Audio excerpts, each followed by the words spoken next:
everyone. Today we'll be discussing the relationship between Council Grove, Kansas, and the Kaw Indians. Before we discuss the Kaw Indians, though, let's go over the history of Council Grove.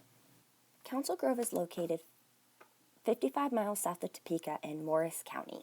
So if you're looking at our map here, you can draw a line from Topeka all the way to this red pin, which is Council Grove.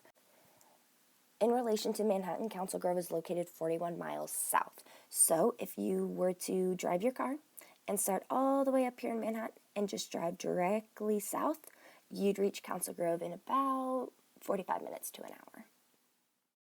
Council Grove takes its name from a council of Osage Indians and representatives of the U.S. government that met here in 1825 and ended with a historic purchase. The U.S. paid $800 for a right-of-way across Osage land that became the famous Santa Fe Trail.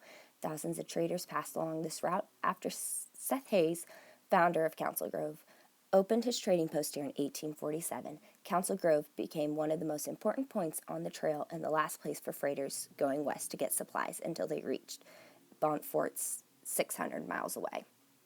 Hayes Post stood on what was then the Kaw Reservation, a 400 square mile preserve established in 1857. The structure is now called the Hayes House and is one of the longest standing restaurants west of the Mississippi. As mentioned earlier, Council Grove was considered one of the final stops on the Santa Fe Trail for traders heading southwest. The Santa Fe Trail spread out over 800 miles, two-thirds of it in Kansas alone. As to Council Grove were considered to be in no man's land. If you're looking at this map, you can see the starting point of the Santa Fe Trail here in Independence, and Council Grove right over here. After Council Grove, for 648 miles down the Santa Fe Trail, there were no other stops. One of the final stops in Council Grove alone was called the Last Chance Store, a trade post where people could purchase supplies before continuing on. Slogan among travelers was "Last chance for beans, bacon, and whiskey." Now that we've gone over Council Grove's history, let's discuss its relationship to the Kaw Indians. Have you ever wondered how Kansas got its name? Well, the Kaw Indians, or the original Kansans, started their migration from their homeland east of the Mississippi River, where they then settled along the Kansas River. The tribe had over 20 million acres in land, but the treaty in 1825 diminished that land to just 2 million.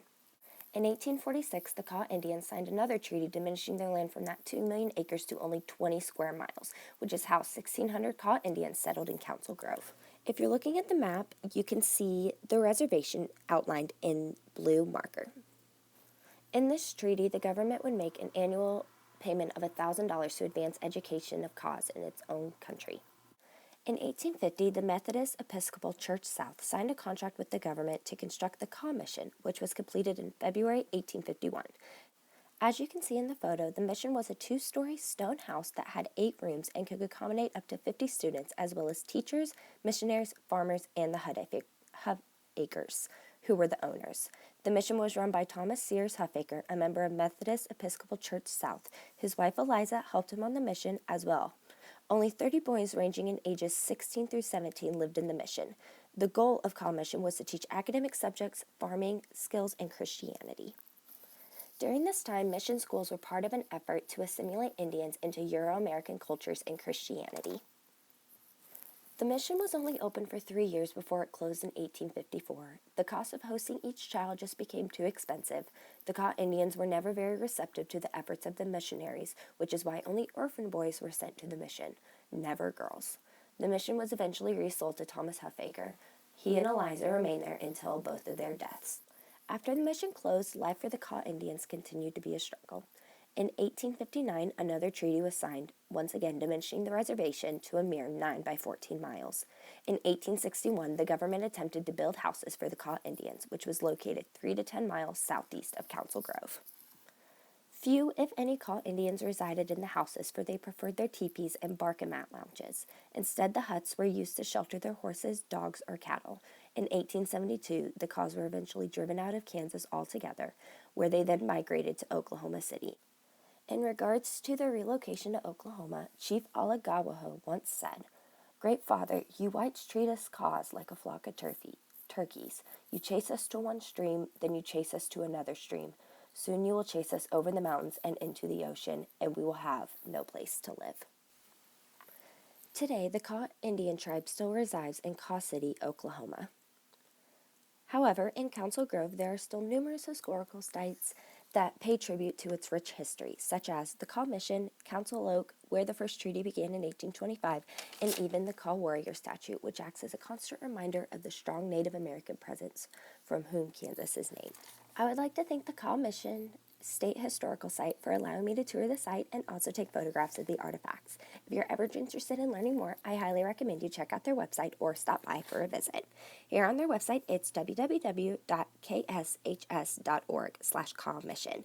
And here you can find any information you need, like their hours of operation, their address, emails, and also the days that they're open. Also, another website to check out is kawmission.org, and you can go directly to the Kaw Mission State Historic Site and look at what they're doing today. It just gives you a lot of updates, and so you can scroll through here, and also it talks about their upcoming Washunga Days, which is coming up in June. Lastly, if you're wanting to visit the site, it is $3 for adults and $1 for students. All other hours and everything is located on the page. Anyways, I hope you guys really liked the video over the Kaw Indians in Council Grove. Council Grove is something near and dear to my heart. I've been going there for quite a long time. So, anyways, check out the sites, and I hope you can go visit one day. Thank you.